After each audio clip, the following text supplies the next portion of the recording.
কুন্দন কুমারের কণ্ঠে গাওয়া সেই সুপারহিট ভাইরাল গান, তার নিজের গাওয়া রিসেন্ট ভাইরাল হওয়া গান মধুর নেশা। যত ছিল আমার স্বপ্ন আশারে, পরের ঘরে যায় বাঁধলি বাসারে, লোহুর বিচইকে জল ঝরালি রে, हमके ছাড়ে আর মন জানি রে, বাঁচে থাকিতেই তুই মোরাই দিলি রে, বাঁচে থাকিতেই তুই মোরাই দিলি রে, আজ মোদের নেশা ধরাই গেলি রে। ওই জন্য বলি কেউ পড়ো না পিটি ছিল ফাঁদে, নাইলে ভিক্ষা ঝোলা ধরাইন দিবে কাঁধে বাপ। এনো নি এদিকে আইনো গো, তোকে দেখি পাচ্ছি অত লোক পেট্রোলের তেল মানে গাড়িতে তেল ভরাই ভরাই এসেছে, আর তুই শুধু মুচুক মুচুক না হাসি নিয়ে পালাই দিছি। সবাই তো ভিডিওতে দাদা কাইনতে দেখেছো ঋতুকে শুধু স্যাড সং আর স্যাড সং, আজকে মুচকি হাসিটা টুকু দেখাই দিলে লে দেখাই দিয়ে আমার দিকে কি ভাইছি চিবাবি নুকি নুকি দাদা চিবাবি তো আমার দিকে ভাইছি, ওইদিকে মুচকি হাসি দেখাই দিলে না বলে তো না কেমন আছো।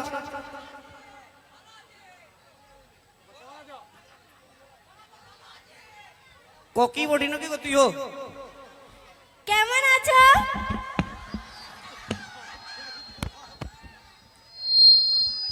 ভালো লাগছে তো? আমি বাংলা জানি না। তুমি হিন্দি বলো না, ইয়ার মনের ভালোবাসার মানুষ বটে বুঝিয়ে নেবে সব ভাষায় নাকি, সব ভালোবাসার কথাই বুঝিয়ে নেবে, তুই জিসে পারবি বল।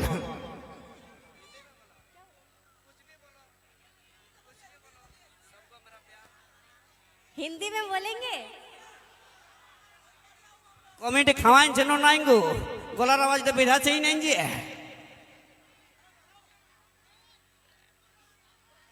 লাজা আছে দাদা, হে লাজা আছে, লাজা আছে হেটুকু। মসি গো এদিকে আয়, এদিকে আয়, তোর বান্ধবী গেলা দিকে আইটুকু বলি আমাদের জোরটা ঠিক আছে না গো মসি? হ্যাঁ বাস বিয়া দিলে তোমরা বরযাত্রী যাবে তো? চাপ নাই দাদা, তোমরা যাবে তো? হয় চলো কোনো চাপ নাই, আর জিএস সাউন্ডটাকে নিয়ে যাবো, আর 1 টাকাও পয়সা দিব নাই। ইয়াদ বাপের কাছে যে 5 টাকাটা দিবে ওইটা যাচাই মদ আর মুরগা, ঠিক আছে?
একলা মনে করে কতই কাঁদিব মাঝে থাকতে তুই মোরাই দিলি রে মাঝে থাকতে তুই মোরাই দিলি রে ধরাই গেলি রে মাঝে থাকতে তুই মোরাই দিলি রে আজ মোদের নেশা ধরাই গেলি রে আজ মোদের নেশা ধরাই গেলি রে আজ মোদের নেশা ধরাই গেলি রে আজ মোদের নেশা ধরাই গেলি রে আজ মোদের নেশা ধরাই গেলি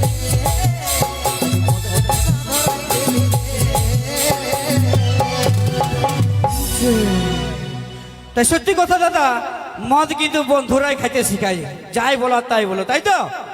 কারণ ঘরের লোকে বলেছে যে সঙ্গ দেশে লোহা ভাষায় বন্ধুদের সঙ্গে ঘুরে বলিবি তাহলে মদ খাতে শিখবি। বন্ধুরা শিখাই তো মদ খাতে? নাই শিখায়। তাহলে ঘরের লোকে শিখাই দেয়? ঘরের লোক শিখাই নাই, ঘরের লোকে বলে নাই যা বেটা মদ খাবি, বলে নাই। তাহলে কে শিখায়? যাকে অন্তর থেকে ভালোবাসেছিলি সে একদিন ফোনটা করে বলেছিল যে আজকের পর থেকে তুমি আমাকে ভুলে যাও, দরকার পড়তে গেলে আমার বাবা চাকরিওয়ালা পদ দেখেছে, বুড়া কাকু বটে, ওয়ার সঙ্গে বিয়া করে নিব। কিন্তু তোমাদেরকে একটা কথা বলে দিছি, আজকে একটু লক্ষ্য রাখবে যে দরকার পড়তে গেলে মদ খাইয়ে নিজের কিডনি খারাপ করে নিব, দরকার পড়তে গেলে মদ খাইয়ে নিজের লিভার খারাপ করে নিব, কিন্তু কোনো পিটি ছিলার চক্করে পড়ে নিজের কেউ চরিত্রটা খারাপ করব না, তাই তো? কারণ না চন্দ্রমুখী না পারো, না চন্দ্রমুখী না পারো, দু পেগ মারো আরাম সে জিন্দগি গুজারো, পিটি ছিলার দরকারই নাই, তাই তো? তো যাই হোক কি দাদা মৌসিক, এটা আমার কে বটে জানো? এটা আমার দাদা শালিটো ওঠে। ও এগো এই দাদার শালি, এদিকে আয়। টুকু দাদাদেরকে শোনাই দেন আমাকে বিহা করবি? হ্যাঁ গো। না। ও তোমাদের হাসি লাগছে? হ্যাঁ দাদা তোমাদের হাসি লাগছে, আমাকে রিজেক্ট করে দিল, তোমাদের হাসি লাগছে। মৌসিক তোমাদের আর ভোজ খাওয়া হইল না। ও যে দাদার শালি নাই হইল রাজি, আমি ফাঁকে দিলি ডিগবাজি রে, ফাঁকে দিলি ডিগবাজি, দাদার শালি নাই হইল রাজি। হইল নাই, হইল না, অন্য কোনো ট্রাই করে নিব, তাও এই আদার অ্যাটিটিউড সহ্য করবো না, নাকি দাদা? কারণ এরকম বিটি ছিলার অ্যাটিটিউড এই বড়া বাজার ছিলাগুলা সবাই জুতার নিচে রাখে, তাই তো? কারণ কি বলছে গো শুনে দিকে, শুনিয়া লাগো প্রাণ সজনী, ওই রাতের বেলায় আন্ধার থাকে দিনের বেলায় আলো, আর তুই না পড়লে পটাই লিবে তললে আরো ভালো, দেখি? কারণ বড়া বাজারের ছিলা বড়ি দরকার পড়লে মোটা বইয়া খাবো, তা বিটি ছিলার অ্যাটিটিউড সহ্য করবো না, তাই তো? কারণ তোদের মতন বিটি ছিলাগুলো যে শ্যাম্পুটা চুল টাইম ইউজ করে না, সেই শ্যাম্পুটা দিয়ে দাদা ভাইগুলো সবাই বাইক মুছে বাইক, তাই তো? আর তোরা যে পাউডারটা গাল টলেছিস, সেই পাউডারটা দিয়ে এইসব দাদা ভাইগুলো কি করে? ক্রাম বোর্ড খেলে, ক্রাম বোর্ড, তাই তো? আরো দিব, আরো দিব দাদা, হে একটা ঝাঁকে গুলগুলি হোক দেখি। জিও ওই যে তিতি তিতি করে পাখি কাছে আলি নাই, আর তোর মতন পিটি চাই বড়া বাজার ফতেপুরে ছিল, দরকার নাই, ফাটতে পারিস হাওয়া আসতে দে, তাই তো? তো চলো নিয়ে আসবো পরবর্তী শিল্পী, পরবর্তী সিঙ্গারের কণ্ঠে গান, আর গানের জন্য মঞ্চে নিয়ে আসবো এখন সেই শিল্পীকে, যার শিল্পী